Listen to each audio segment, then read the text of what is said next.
बोलिए श्री प्राणनाथ प्यारे की जय। बोलिए श्री सतगुरु जी महाराज की जय। प्रेम प्रणाम जी सुंदर साथ जी। प्राणाधार सुंदर साथ जी वंदना लेते हैं, पिया जी का आवाहन करते हैं।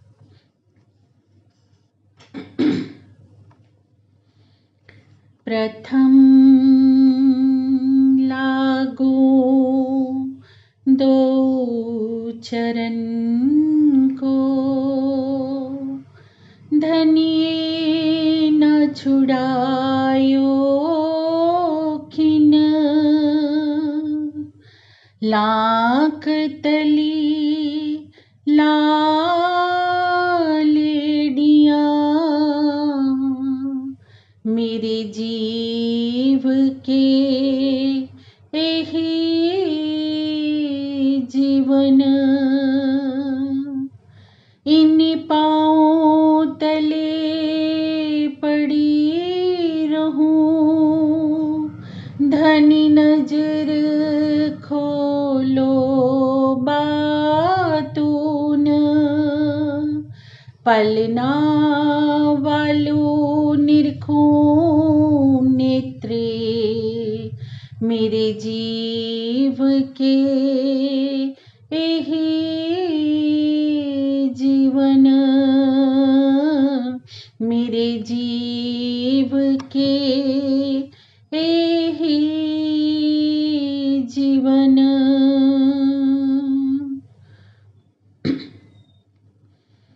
चर्चा प्रारंभ होती है, सुनो साथी चित दे,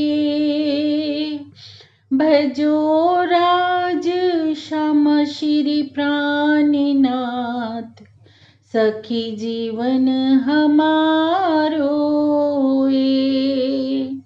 श्री महामती कहे सुनो साथ जी, भया चर्चा का बखत, अब तुम सुनियो चित दे, लाला गे आए बैठे इन तखत, लाला गे आए बैठे इन तखत। बोलिए श्री प्राणनाथ प्यारे की जय। बोलिए श्री सतगुरु जी महाराज की जय। प्रेम प्रणाम जी सुंदर साथ जी। श्री महामत कही साथ जी, ए बीतक भोज नगर, आगे इनके और कहो, बीतक पहचान पर, बीतक पहचान पर, या समय हरिदास जी। प्रेम प्रणाम जी। प्राण प्रीतम अक्षरातीत श्री लाल दास जी के धाम हृदय में विराजमान होकर उस बीतक का वर्णन करने जा रहे हैं सुंदर साथ जी, कि कैसे एक वो शुभ दिन निश्चित किया जाता है जब श्री देवचंद्र जी को मूर्ति अपने घर पे ले जाकर पधराना था। कल की चर्चा में हमने सुना था सुंदर साथ जी, कैसे श्री देवचंद्र जी नित्य प्रतिदिन सेवा में तल्लीन रहते हैं, कैसे हरिदास जी की सेवा करते हैं, कैसे बाल मुकुंद और बांके बिहारी जी की सेवा में लगे रहते हैं। रात्रि को 12 से 3 बजे तक ही घर के लिए जाते हैं और 3 बजे पुण्य उठते हैं और फिर से मंदिर में आकर परिक्रमा करते हैं। एक दिन हरिदास जी जब देखते हैं तो देवचंद्र जी बहाना लगा देते हैं कि गुरुदेव मैं भूलवश आ गया था, मुझे लगा कि भोर हो गई है। लेकिन एक दिन फिर से ऐसा होता है कि परिक्रमा करते हुए श्री हरिदास जी श्री देवचंद्र जी को देख लेते हैं और अपने मन में विचार करते हैं कि निश्चित ही श्री देवचंद्र जी तो रोज ही परिक्रमा के लिए आते हैं, तो क्यों ना मैं बाल मुकुंद जी की मूर्ति ही उन्हें दे दूं, जिससे कि वो घर पे रहकर ही सेवा कार्य करते रहें। तो ये बात जब श्री हरिदास जी श्री देवचंद्र जी से कहते हैं तो श्री देवचंद्र जी कहते हैं जैसी आपकी आज्ञा गुरुदेव। तो अब वो दिन निश्चित एक किया जाता है कि जिस दिन मूर्ति को श्री देवचंद्र जी ने अपने घर ले जाना था। पर क्या होता है कि प्रातः काल जब मंदिर सेवा के लिए जाते हैं श्री हरिदास जी तो क्या देखते हैं कि बाल मुकुंद जी की मूर्ति तो वहां पर है ही नहीं। बहुत ही परेशान होकर मूर्ति को ढूंढने लगते हैं, चारों तरफ खोजते हैं पर मूर्ति कहीं भी दिखाई नहीं देती। बहुत दुखी होते हैं, दुखी होकर घर वालों से भी पूछते हैं कि कोई आया था क्या। सब क्या कहते हैं कि बाहर का दरवाजा तो बंद था, ऐसी अवस्था में किसकी शक्ति है कि कोई यहाँ पर आ जाए और मूर्ति को ले जाए। तो हरिदास जी बहुत ही परेशान होते हैं, ऐसी विचित्र घटना से दुखी होते हैं कि जब कोई आया ही नहीं तो मूर्त कहाँ चली गई। बाल मुकुंद जी अदृश्य हुए तो क्यों हो गए। अब ये बात जैसे ही श्री देवचंद्र जी को पता चलती है तो बहुत दुखी होते हैं, पर गुरुदेव को सांत्वना देने के लिए सारी बात को अपने ऊपर ले लेते हैं कि गुरुदेव जी आप दुखी मत होइए, निश्चित ही मुझसे ही कोई भूल हुई है जिस कारण से मूर्ति अदृश्य हुई है, निश्चित ही मुझ में पात्रता नहीं है। तो सुंदर सा जी यहाँ से हमारी सुभान की शालीनता का पता चलता है, कितने शालीन कितने सहज स्वभाव के हैं। इतनी निष्ठाबद्ध सेवा करने के बावजूद भी क्या सोच रहे हैं कि अवश्य ही मेरे से कोई भूल हो गई है। तो ये सीख है हम सबके लिए सुंदर सा जी कि हम अध्यात्म की जितनी भी उच्च मंजिल को प्राप्त करते जाएं उतनी ही शालीनता हमारे हृदय में आती जाएगी। अगर अहम की ग्रंथि हम लेकर बैठे हैं तो हम नहीं कह सकते कि हमने अध्यात्म की उस मंजिल को प्राप्त किया है, या हम बहुत सेवा कार्य करते हैं, या हम बहुत ही आराध्य के प्रति समर्पित हैं। क्योंकि प्रेम शालीनता सिखाता है, प्रेम झुकना सिखाता है। अब अपने मन में संकल्प करते हैं श्री देवचंद्र जी और श्री हरिदास जी कि जब तक मूर्ति प्राप्त नहीं होएगी तब तक वे कुछ भी अन्न जल ग्रहण नहीं करेंगे। पर हरिदास जी को देवचंद्र जी की कही हुई बातों से संतुष्टि नहीं है और प्रण कर लेते हैं कि जब तक मैं पुण्य दर्शन नहीं करूंगा तब तक मुझे शांति नहीं मिल सकती और थोड़ा सा भी भोजन मैं ग्रहण नहीं करूंगा। तो जब सतगुरु महाराज भोजन नहीं खाएंगे तो श्री देवचंद्र जी भी भोजन कैसे रोक सकते थे। ये है समर्पण की भावना जो गुरु के प्रति समर्पण सिखाती है सुंदर सा जी। अब हरिदास जी बांके बिहारी जी की मूर्ति को प्रातः काल बाल भोग लगाते हैं, दोपहर को राज भोग लगाते हैं और वो प्रसाद को सब बच्चों में, छोटे छोटे बच्चों में बांट देते हैं। पर बाल मुकुंद जी को भोग लगाने की जो इच्छा है वो मन में अभी बाकी है और हृदय व्यथित हो रहा है कि कहाँ चले गए मेरे इष्ट और उनको तो मैं भोग लगवा ही नहीं पाया। अब बाल मुकुंद जी कौन है सुंदर साथ जी?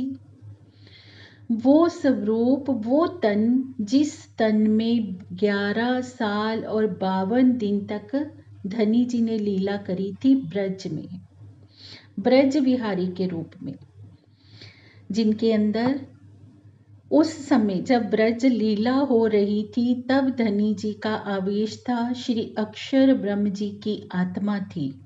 पर ब्रज लीला जब संपूर्ण हो जाती है 11 साल 52 दिन के पश्चात, जब धनी जी सब सखियों को लेकर रास लीला के लिए प्रस्थान कर देते हैं और ब्रज मंडली का प्रलय कर दिया जाता है, तो उसके बाद इस तन को, जिनके तन का नाम श्री कृष्ण जी है और उनके अंदर जीव है विष्णु भगवान जी का, तो विष्णु भगवान जी के जीव को अखंड कर दिया जाता है, ब्रज लीला को अखंड कर दिया जाता है।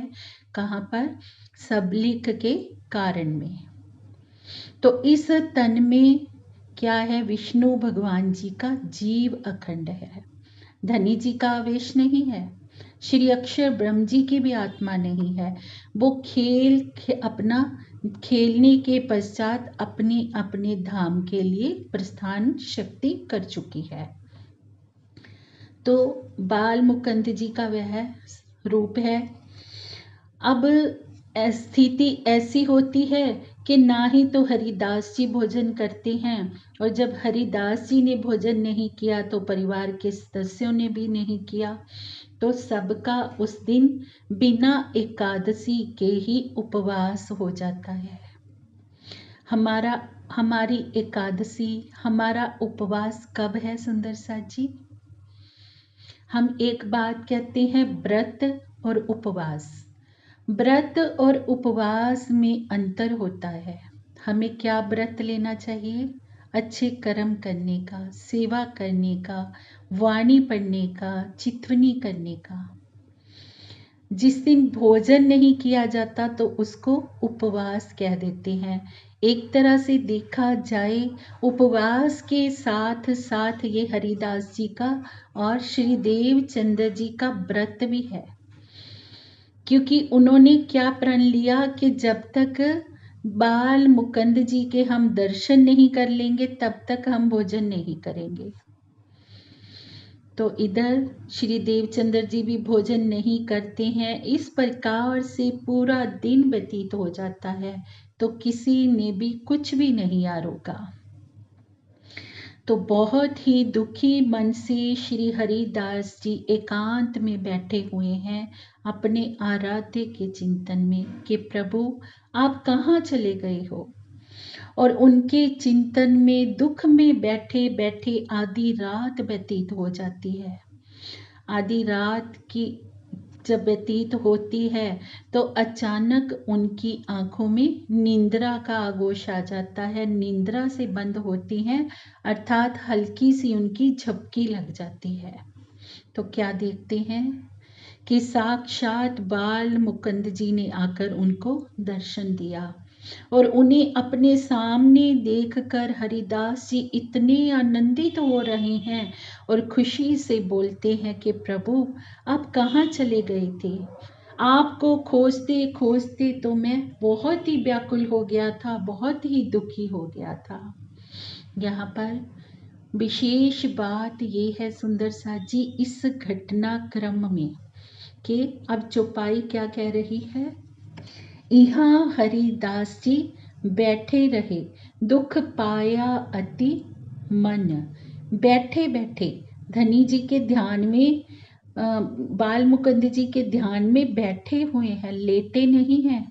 और बैठे बैठे ही उनको निंद्रा की झपकी आई है, जिसको कहा है योग निंद्रा। जो कब होती है? ध्यान की अवस्था में। जब ध्यान में होते हैं तो ध्यान करते करते जो नींद आती है तो उसको कहते हैं योग निंद्रा। तो योग निंद्रा में जो उनका मन था, जो अवचेतन मन था, वो अपना कार्य प्रारंभ करता है और ध्यान जैसी जब अवस्था आती है तब उनको दीदार होता है। यहाँ पर ये बात बहुत विशेष है सुंदर साथ जी कि हरिदास जी को स्वप्न में दर्शन नहीं होता है, उनको ध्यान में प्रत्यक्ष दर्शन हुआ है। और ध्यान कब लगा है? जब वो चिंतन कर रहे थे, उनके मन में एक ही विचार चल रहा था कि प्रभु आखिर कहाँ चले गए, कब मैं उनका साक्षात्कार करूंगा, कब वो मेरे सामने आएंगे। तो सुंदर साथ जी यही ध्यान है, यही प्रेम है। हम जब भी ध्यान लगाने का प्रयास करते हैं तो हम कहते हैं हमारा ध्यान नहीं लगता। तो इसके पीछे कारण क्या होता है कि हमारा मन एकाग्र नहीं हो पाता। मन बैठे भले ही हम ध्यान में हैं, पर मन की दौड़ बहुत दूर दूर तक जा रही होती है। और जैसे ही मन एकाग्र हुआ, हृदय में दर्द उत्पन्न हुआ कि मेरे प्रीतम आप कहाँ हो, कहाँ चले गए मुझे छोड़कर। जब हृदय में विरह की ये अग्नि चली, हृदय में दर्द उत्पन्न हुआ, तो मन शांत हुआ, मन एकाग्र हुआ, तब वो ही ध्यान की अवस्था है। और ध्यान कितना जरूरी है ये बात भी हमें ये प्रसंग बता रहा है सुंदर साथ जी, क्योंकि आज दिन तक कभी भी हरिदास जी को दर्शन नहीं हुआ। इतने समय से वो मूर्ति पूजा कर रहे थे पर कभी भी उनको दर्शन नहीं हुआ। लेकिन जैसे ही ध्यान उनका पहुंचा, मन उनका एकाग्र हुआ, हृदय में दर्द उठा जुदाईगी का, तब जाकर ध्यान की अवस्था बनी, ध्यान लगा, तब दीदार हुआ। तो ध्यान का क्या सुख है सुंदर साथ जी, ये हमें ये प्रकरण बता रहा है। जो सुख हमें मूर्ति पूजा कर्म कांड नहीं दे सकती, वो अंतर आत्मा के ध्यान से प्राप्त हो जाती है, वो अवस्था। अब क्या कह रहे हैं बाल मुकुंद जी? पहले हरिदास जी पूछते हैं कि प्रभु आप कहाँ चले गए थे? तो बाल मुकुंद जी कहते हैं कि मैं तो यहीं बैठा था, कहीं गया ही नहीं था।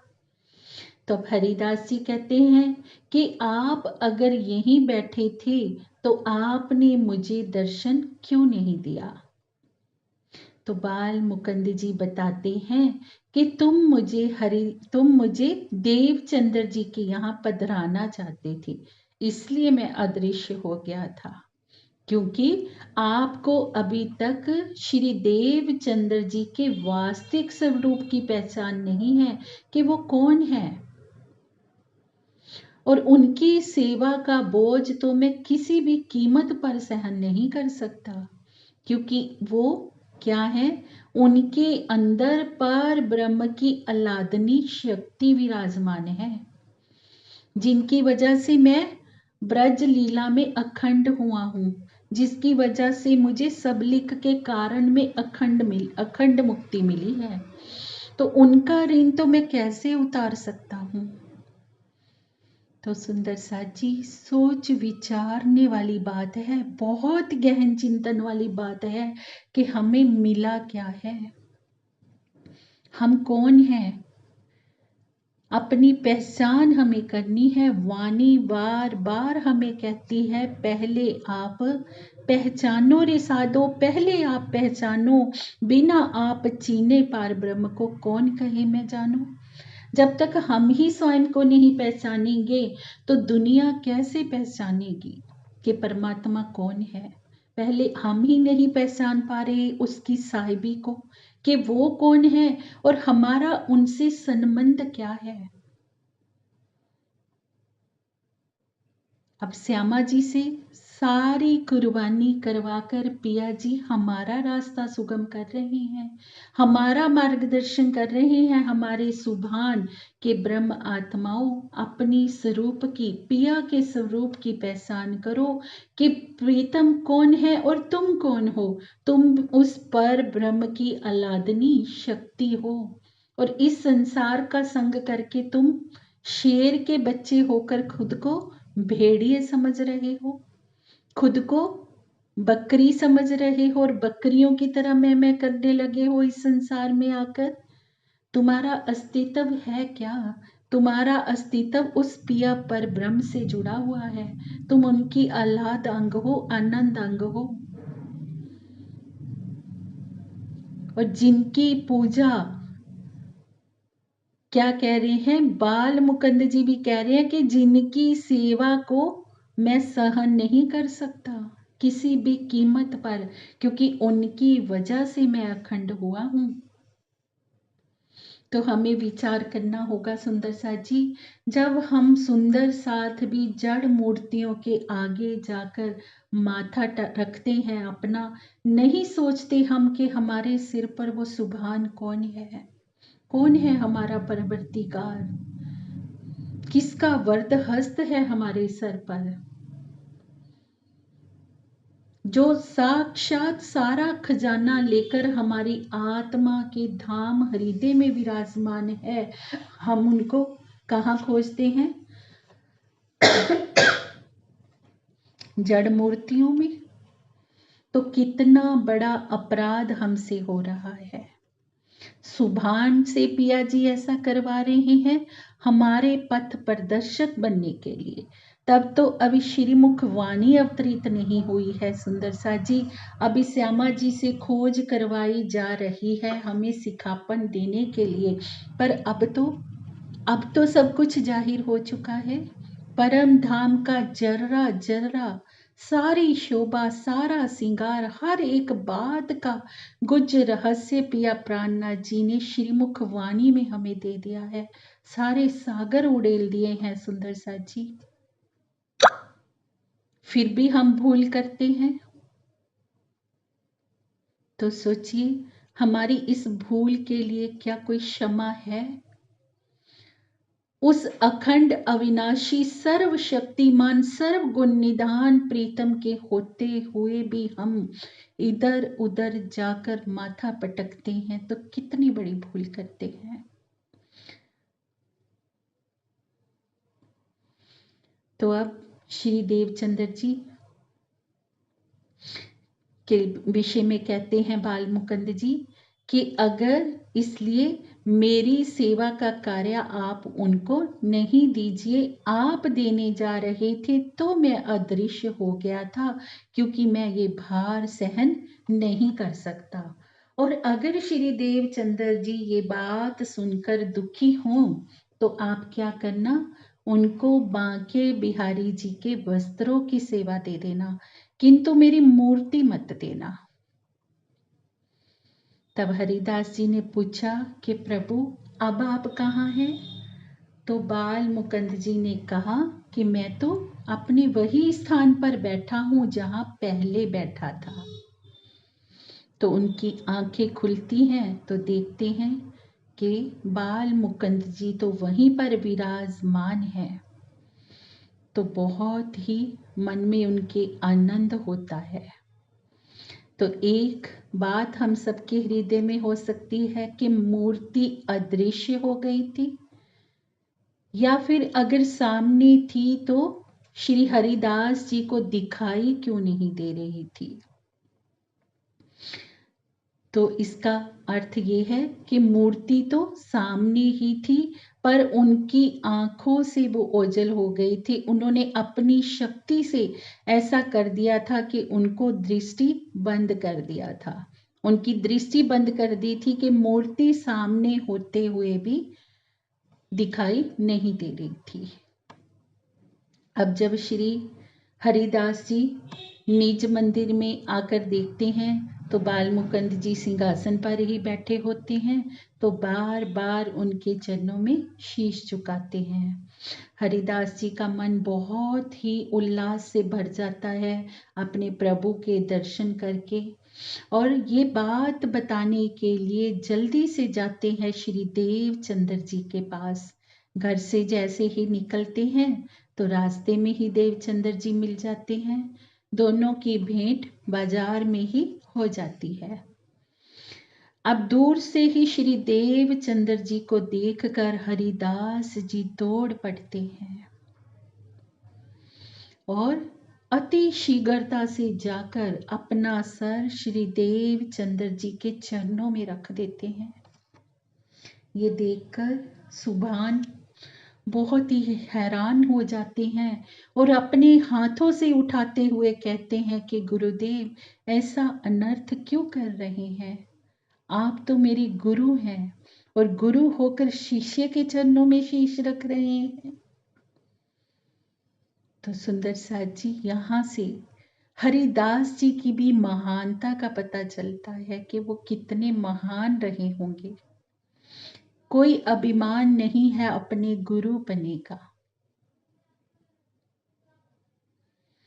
और सुभान जो अभी तक उनको स्वयं की ही पहचान नहीं थी कि मैं कौन हूँ, जिस प्रश्न को खोजने के लिए वो घर से निकले थे कि मैं कौन हूँ, कहाँ से आई हूँ, मेरी आत्मा का वो अनादि प्रीतम कौन है, तो पहले प्रश्न का समाधान यहाँ से होता है। पता चलता है कि कौन है? परमात्मा की अलादनी शक्ति।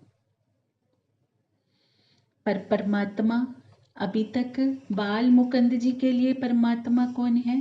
अभी रास बिहारी हैं। उनको अभी पूर्ण ब्रह्म के असल स्वरूप की पहचान नहीं है।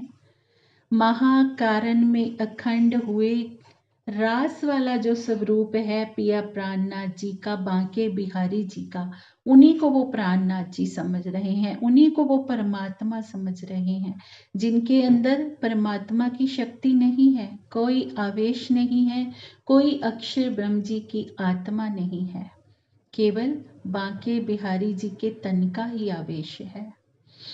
तो अभी रास लीला के रचयिता होने के कारण, रास बिहारी जी के तन से वो रास लीला होने के कारण से बाल मुकुंद ये समझ रहे हैं कि वही परमात्मा है और उनकी ये अलादनी शक्ति है। अब श्री हरिदास जी बोलते हैं कि श्री देवचंद्र जी, मैं इस बात को आपसे कैसे कहूँ कि आपके स्वरूप की जो मुझे पहचान मिली है वो मुझे पहले तो थी ही नहीं। आपकी वजह से आज मुझे युगल स्वरूप बांके बिहारी और बाल मुकुंद जी की जो मैं सेवा करता था ना, उन बाल मुकुंद जी का आज मुझे दर्शन प्राप्त हुआ है। बाल मुकुंद जी ने मुझे प्रत्यक्ष आकर दीदार दिया है और आपके स्वरूप की पहचान करवाई है। उन्होंने मुझे स्पष्ट ये बात कही है कि आपको श्री देवचंद्र जी के स्वरूप की पहचान नहीं है, इनके अंदर तो रास बिहारी श्री कृष्ण जी की अलादनी शक्ति विराजमान है। अब यहाँ पर क्या कह रहे हैं? रास बिहारी श्री कृष्ण जी की अलादनी शक्ति। तो यहाँ पर ध्यान देने वाली बात है सुंदर साथ जी, क्योंकि बाल मुकुंद जी को बिना तारतम्य ज्ञान के ये पता ही नहीं कि रास बिहारी जी कौन है और पूर्ण ब्रह्म परमात्मा कौन है। रास बिहारी जी के तन से सिर्फ रास की लीला संपादित हुई थी, जो उन्होंने योग माया के ब्रह्मांड में जाकर रास बिहारी जी का तन लिया था, जिस तन से रास की लीला हुई थी।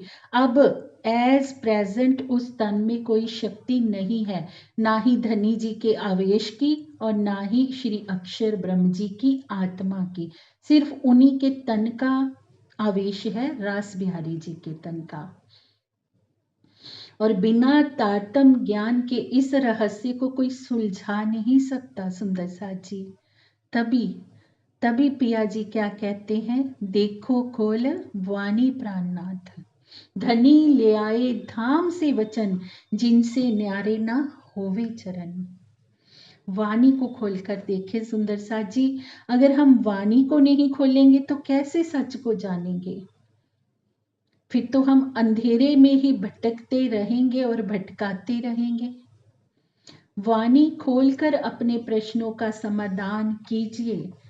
और वाणी के बंद ताले को खोलने के लिए कुंजी श्री बीतक साहब है।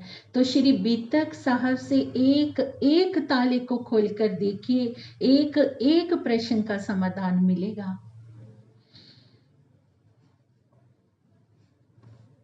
तो क्या कहते हैं श्री हरिदास जी कि उन्होंने मुझसे ये बात विशेष रूप से कही है कि श्री देवचंद्र जी को आप मेरी मूर्ति की सेवा नहीं देना, क्योंकि मैं उनसे सेवा नहीं करवा सकता। अगर वो दुखी भी हो तो उनको बांके बिहारी जी के वस्त्रों की सेवा दे देना। तब श्री देवचंद्र जी पूछते हैं कि गुरुदेव, क्या बाल मुकुंद जी की मूर्ति मिल गई है? तब हरिदास जी ने उत्तर दिया कि चलिए मैं आपको दिखाता हूं। ये नहीं कि ये बात सुनी कि इनके अंदर तो रास बिहारी जी की आह्लादनी शक्ति विराजमान है और खुशी से नाचने लग गए हों। शालीनता, कोई अभिमान नहीं किसी बात का भी। इस प्रकार दोनों आनंद में भरकर बातें करते करते मंदिर में आते हैं और सबके हृदय को बहुत ही प्रसन्नता होती है प्रभु को देखकर। दोनों ने बहुत ही प्रेम पूर्वक बाल मुकुंद जी का दर्शन किया, उसके पश्चात भोजन किया और उसके पश्चात परिवार के अन्य लोगों ने भी भोजन ग्रहण किया। इस प्रकार सुंदर साथ जी, भोज नगर में बहुत सी अलौकिक घटनाएं होती हैं। श्री लालदास जी कह रहे हैं कि मैं इन घटनाओं का कितना वर्णन करूं। जो एक विशेष घटना थी वो मैंने आपसे कही है।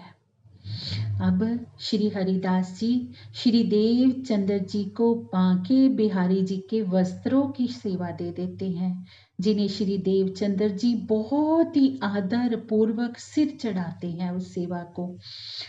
अब अपने घर में एक अच्छा सा स्थान बनाते हैं जहाँ पर सिंहासन लगाते हैं, सेज बिछाते हैं और वहाँ पर बिहारी जी के वस्त्रों को पधराते हैं और उनकी बहुत ही प्रेम पूर्वक सेवा करते हैं। उनके लिए बहुत ही अच्छे और धुले हुए स्वच्छ बर्तन रखते हैं। हर एक सामग्री अपने हाथों से बनाते हैं, हाथों से लाते हैं। घर की स्थिति भले कैसी भी है, ज़्यादा अच्छी नहीं है, पर अपने आराध्य के लिए अच्छी अच्छी चीज़ें, चावल, मूंग, घी, गुड़ सब लाकर रखते हैं और स्वयं अपने हाथों से रसोई बनाते हैं और भोग लगाते हैं। सिर्फ इतना ही कार्य नहीं करते सुंदर साथ जी, सेवा कार्य के साथ साथ प्रतिदिन ध्यान भी करते हैं।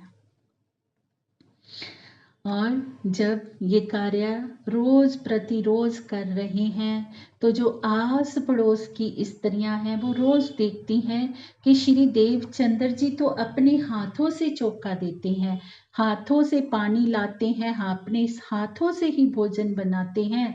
तो उनकी पत्नी लीलबाई जी को सब औरतें ताना देती हैं कि तुम कैसी पत्नी हो, तुम्हारे होते हुए पति को सारा काम खुद करना पड़ता है। अब इस तरह की जली कटी बातें सुनकर पत्नी बहुत तंग आ जाती है, क्योंकि ये समाज कैसा है सुंदर साथ जी, इस संसार की वास्तविकता ही यही है। किसी को कुछ भी सहन होता नहीं है। अगर किसी का पति काम कर रहा है तो भी सहन नहीं है, अगर पत्नी कर रही है, पति कुछ नहीं करता तो भी सहन नहीं है। ये संसार की कहानी ही ऐसी है। पर जो उस सर्वशक्तिमान के ध्यान में डूब गया वो ही इन प्रपंचों से परे हो सकता है। अब देखें कि पत्नी को तो फर्क पड़ रहा है तानों से, पर पति को कोई फर्क नहीं पड़ रहा। श्री देवचंद्र जी को कोई फर्क नहीं पड़ रहा है, क्योंकि वो अपनी भक्ति में मगन है, अपने प्रेम में लीन है। उनको कोई लेना देना नहीं कि संसार क्या करता है, उनको सिर्फ अपने आराध्य को रिझाना है। हमारी सेवा कैसी हो, ऐसी ही हो सुंदर सा जी, कि हमारा मन जिसमें एकाग्र हो, हमारा ध्यान कहीं जाए ही नहीं कि बाहर के लोग क्या कह रहे हैं। क्योंकि संसार कहाँ बसा है, कहीं बाहर नहीं बसा है, संसार हमारे भीतर बसा हुआ है। हम अपने ऊपर जब संसार को हावी करते हैं तभी कोई बात हमें सताती है। अगर हम अपने ऊपर हावी उसके प्रेम को रखेंगे, उस सर्वशक्तिमान को रखेंगे, तो कैसे संसार हमारे ऊपर हैवी हो सकता है। तो इन सब बातों का श्री देवचंद्र जी के ऊपर कोई असर नहीं पड़ा। तो अब पत्नी बार बार आग्रह करती है कि आपकी वजह से मुझे जली कटी बातें सुननी पड़ती हैं, तो मैं चाहती हूँ कि ये सेवा आप मुझे दे दीजिए। तो क्या कहते हैं श्री देवचंद्र जी कि मैं जो सेवा करता हूँ बहुत ही भावपूर्वक करता हूँ, और उसके लिए बहुत दूर से जल लाना पड़ता है, चौका देना पड़ता है। अगर कोई भी कार्य करते हुए कभी तुम्हारा मन दुखी हो गया ना, तो वो सेवा कलंकित हो जाएगी, निष्फल हो जाएगी। तो ये भी घटनाक्रम हमारे लिए सिखापन है सुंदर साथ जी, कि सेवा कैसी होनी चाहिए, तन से, मन से, धन से, जीव से। जब हम निशावर करते हैं ना, अपने आराध्य के प्रति निशावर होते हैं, तभी हमारी सेवा होती है। सेवा कभी खींच कर नहीं की जाती है, सेवा अंतर आत्मा की भावना से होती है, सेवा पहचान से होती है। बिना पहचान के क्या हम अपने आराध्य के ऊपर समर्पित हो सकते हैं। तो सेवा तभी होती है जब हमारे हृदय में सच्ची श्रद्धा होती है, और सच्ची श्रद्धा के बिना अगर हम दिखावे की सेवा कर रहे हैं ना, तो वो सेवा कलंकित है। ये घटनाक्रम हमें सिखा रहा है सुंदर साथ जी। इस प्रकार श्री देवचंद्र जी अपनी पत्नी को सेवा नहीं देते हैं, और प्रतिदिन चलता है कि ध्यान करते हैं, सेवा कार्य करते हैं और ध्यान में मगन होते हैं। तो एक दिन बहुत ही प्यारी घटना होती है कि उनका ध्यान लग जाता है और ध्यान अखंड ब्रज में पहुंच जाता है। अखंड ब्रज में जब पहुंचते हैं हमारे सुभान, तो अपने उस स्वरूप का दर्शन हो जाता है जो ब्रज लीला में उन्होंने धारण किया था, अर्थात राधिका जी का। तो राधिका जी के रूप में स्वयं को देख रहे हैं और देखते हैं कि माता यशोदा पीढ़ी के ऊपर बैठी हुई हैं, दूध गर्म कर रही हैं। तो वहां जाकर खड़े हो जाते हैं राधिका जी के रूप में और पूछते हैं कि श्री कृष्ण जी कहाँ है। अब यशोदा मैया क्या कहती हैं कि राधा तुम भोजन कर लो। फिर पूछते हैं कि कन्हैया कहाँ है, तो क्या कहती हैं कि मुझे तो पता नहीं, कहीं खेलने गया होगा। तो राधिका जी कहती हैं कि मेरा भी वही मन है। तो माता यशोदा कहते हैं कि वन में देख लो, वही कहीं गया होगा। तो राधिका जी भी वहीं पर जाना चाहती हैं। तो यशोदा मैया क्या कहते हैं कि अपनी घर से कुछ मिठाई तुम्हें मंगवा कर देती हूँ, वो भी साथ ले जाओ और वहां तुम दोनों मिलकर उसे आरोग लेना। अब राधिका जी जो श्री देवचंद्र जी स्वयं को ध्यान में देख रहे हैं, वन की ओर चल देती हैं। वहां पर बहुत छोटे छोटे बच्चे खेल रहे हैं। उन सब बालिकों से पूछती हुई जा रही हैं कि श्री कृष्ण जी कहाँ हैं। तो बालक कहते हैं कौन से कृष्ण जी। तो राधिका जी कहती हैं नंद के पुत्र। तो बालक कहते हैं यहाँ पर तो बहुत से नंद हैं और बहुत से नंद बाबाओं के पुत्र का नाम श्री कृष्ण है, पर आप किसको खोजने आई हो।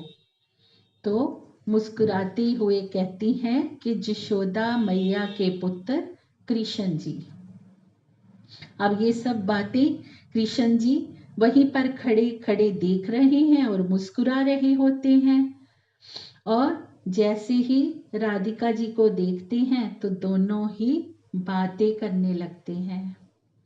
अब सब जो ग्वाल बाल होते हैं उन्होंने वहां पर घुंघरी का प्रसाद बनाया होता है, और घुंघरी जब बनती है तो सब मिलकर आरोगते हैं।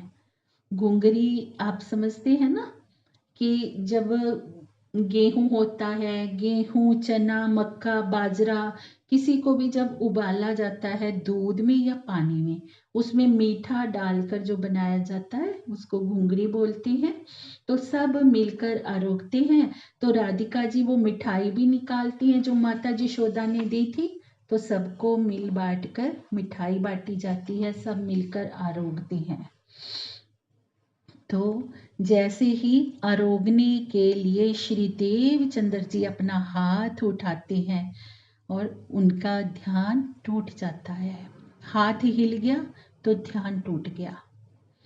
तो ये घटनाक्रम हमारे लिए बहुत बड़ा सिखापन है सुंदर साथ जी, कि ध्यान हमारा कब लगेगा, जब मन एकाग्र होएगा, तन एकाग्र होएगा।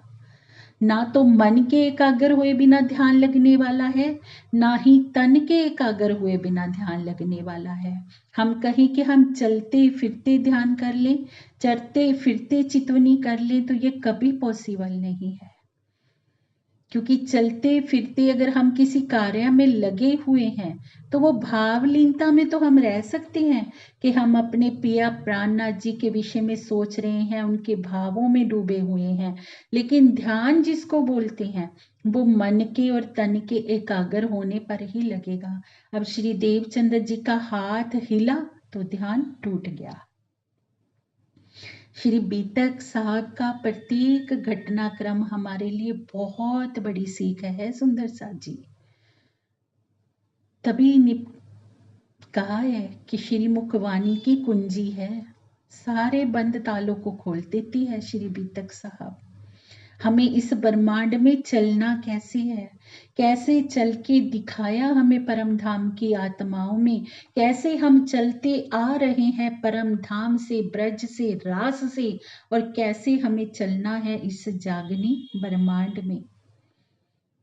ये सारा घटनाक्रम बीतक है सुंदर साथ जी। इस प्रकार से श्री देवचंद्र जी ध्यान साधना करते करते कुछ वर्ष वहां पर व्यतीत करते हैं, और बहुत सी ऐसी घटनाएं हो रही हैं जिनके विषय में श्री लाल दास जी कह रहे हैं कि मैं कितना वर्णन करूं। अब जब बारात के पीछे पीछे चलते हैं तब अवस्था थी उनकी 16 वर्ष 6 महीने की। अब जब भोजनगर में हरिदास जी के पास रहते हैं तो 4 वर्ष व्यतीत हो चुके होते हैं, और 16 से 4 वर्ष व्यतीत होते हैं तो 20 वर्ष की अवस्था उनकी हो जाती है। फिर खोज करते हैं नौतनपुरी में तो वहां से 4 वर्ष और व्यतीत हो जाते हैं, और जब भागवत की कथा के लिए जाते हैं तो अवस्था हो जाती है 26 वर्ष की। तो निष्ठावत 14 वर्षों तक श्री भागवत कथा का श्रवण करते हैं। 14 वर्षों तक जब भागवत का श्रवण करेंगे, आगे अब अवस्था है 24 वर्ष की, और 40 वर्ष की जब आयु होएगी कैसे उनको दीदार होएगा, ये सारा प्रसंग हम सुनेंगे कल की बीतक में। आज के लिए इतना ही। प्रेम प्रणाम जी, प्रणाम जी।